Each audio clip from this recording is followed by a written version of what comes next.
اعوذ باللہ من الشیطان الرجیم، پناہ مانگتا ہوں اللہ کے پاس شیطان مردود سے۔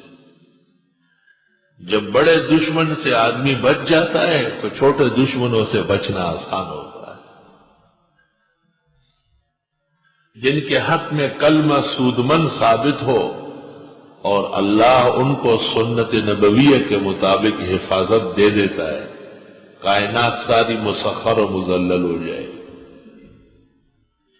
کاٹنے کے لیے تو شیر بھی ہے، کتا بھی ہے، سانپ بھی ہے، بچھو بھی ہے۔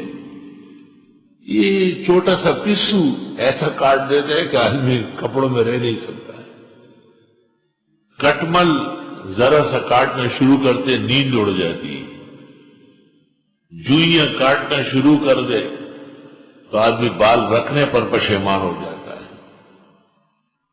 لیکن یہ سب عوارض دنیا کے ہیں، اور شیطان جو دشمنی کرتا ہے، نقصان پہنچاتا ہے، وہ دین کا ہے۔ دین کا نقصان دنیا سے زیادہ ہے۔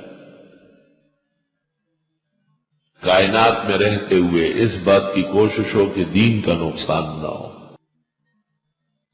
دنیا کے نقصان سے بچنا یہ تو سب کی عادت ہے۔ اللہ اکبر۔ میں سو رہا تھا، بہت زمانوں کی بات ہے، اور سوتے میں ایک بلی آئی اور اس نے مجھے اٹھایا۔ میں بڑا حیران ہو گیا کہ مجھے کیوں اٹھا دیا۔ میں نے جو ایسا دیکھا تو بستر کے نیچے ایک سانپ آیا، اور بلی نے سانپ کو تو دیکھا ہے، اس کو کاٹنے کے لیے وہ کھڑی ہے، لیکن اس کو یہ فکر ہے کہ اس کو کاٹ دے گا۔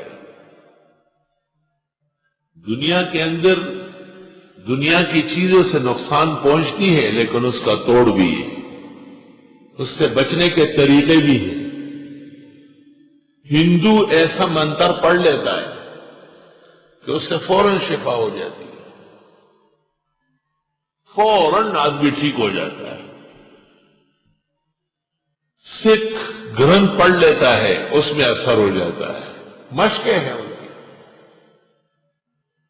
مگر ایک ایسا کلمہ پڑھنا کہ ہدایت ملے اور دلالت سے بچے، یہ صرف اسلام کے محامد میں سے ہے، یہ کسی اور مذہب کو حاصل نہیں۔